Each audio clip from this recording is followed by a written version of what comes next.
All right, what's going on, guys? It's Luke here. We had one trade today on the fundeds right here, and then I took this eval trade in pre-market. I'm going to show you guys the executions really quick. Let me just pull those up. So this was the funded trade, and then here was the eval. So basically, this was an alpha 0 eval. So you guys know you can one day pass them, but basically this one already had 1K drawdown from a trade like a while ago. And I was like, okay, I'm going to risk this last 1K drawdown. I seen a setup forming in pre-market. I'm going to try to run it for the whole 4K so I could pass. And it ended up working out. It's actually funny because Alpha Trader was actually like crashing in the middle of the trade. So I'm very lucky that this ended up playing out and the trade didn't get closed or something. So yeah, but coming into the day today, I was personally leaning more bullish, but I was willing to trade either way. So as you could see on this leg up, we left 1 hour gaps all throughout here. But what you also notice on this push up is we had a really steep push to the upside. You could see we never really got a retrace from London. So I'm looking at this as one of two ways. If we manipulate lower, we tap into some 1 hour gaps, maybe we hit OTE, then I'll look for a flip back to the upside. But if we keep displacing lower, then I want continued shorts down because we had London low right here, we had true day open right here, we had this PM low, like we had all of these draws in liquidity that I figured if price was going to keep displacing, it was probably just going to run through all of them, right? And the thing is, a lot of retail traders will just keep trying to long, and yes, that does work in all-time highs, but you have to understand, if you're getting confirmations for shorts, you know, as long as you're managing going break even, like there's no problem taking shorts. You know what I mean? There's a difference between, because shorting all-time highs gets a bad reputation because people will try to take like 1 minute shorts like up here. But if you're getting confirmation for shorts, you can definitely take them. So I'm going to run through the eval trade first, and then I'll run through the actual trade. So basically coming into the morning here, you could see that we pushed up heavy overnight since London, so I see all this low resistance liquidity, and at this point I see all these 1 hour unfilled gaps below. So I was like, okay, my main idea was price wants to retrace into these 1 hour gaps, meet equilibrium, meet OTE, and then continue higher. So then on the 15-minute, I see that we get this strong 15-minute candle closure, and then we look at ES also gives a strong 15-minute candle closure. It doesn't inverse this gap, but we do get a strong candle closure on NQ and ES. And what I like here is that we get this inversion. We get a change in the state of delivery on the 15-minute. Strong displacing 15-minute candle. So I'm like, why not try this? I can go for a quick break even at this unfilled 1 hour gap. And if price wants to flush, it'll flush. In worst case, I get break even, and it's an eval, so I'm willing to take the risk on this trade. So I take this entry here. Again, I'm risking my last 1K to make 4K. So price ends up coming down pretty quick, break even here, and then I just literally hold it through market open. Again, I took this trade at like 9 a.m. So basically hold it and hold for the 1 to 4, and I end up just getting out just below London low. Let me see if I can show you guys. Yeah, it was just below London low. I have to pull up the exact, but it was like right around there. But yeah, really solid. Can't complain about that. I wish I took that on a funded, but it is what it is. Again, very simple. 15-minute inversion right here. We have unfilled 1 hour gaps that I want to see get rebalanced before we continue to push price higher. We have a clear shift in order flow from bullish to bearish. Like there's no way I see this bearish candle and think we're going to go higher. I think we're going to go lower before we go higher.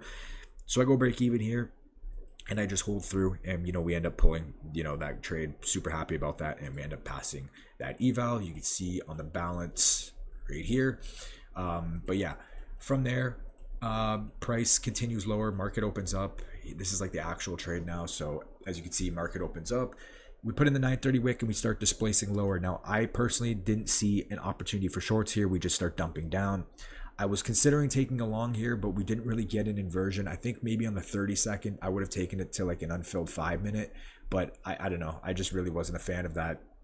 Didn't see anything from there, and then at this point it's already 9:55, so I was waiting for 10 a.m. to open up. So you can see 10 a.m. at this point opens up, and we manipulate into this 15-minute gap. So at this point, I'm looking at this gap as a condition. I'm saying if we respect this 15-minute bearish gap, I want to see price continue lower. But if we trade through it and disrespect it, we start breaking above CE, then I want to see this 930 wick get taken. We look at the same time. ES at this time was respecting a 30-minute bearish gap. So at this point, it's the same thing. If ES continues to respect bearish, I want NQ and ES to go lower. But if they start trading through those gaps, I want to see price go higher. So at this point, again, 10 a.m. manipulates to the upside. So at this point, I'm thinking, okay, maybe we get an open high, low close, and price distributes lower.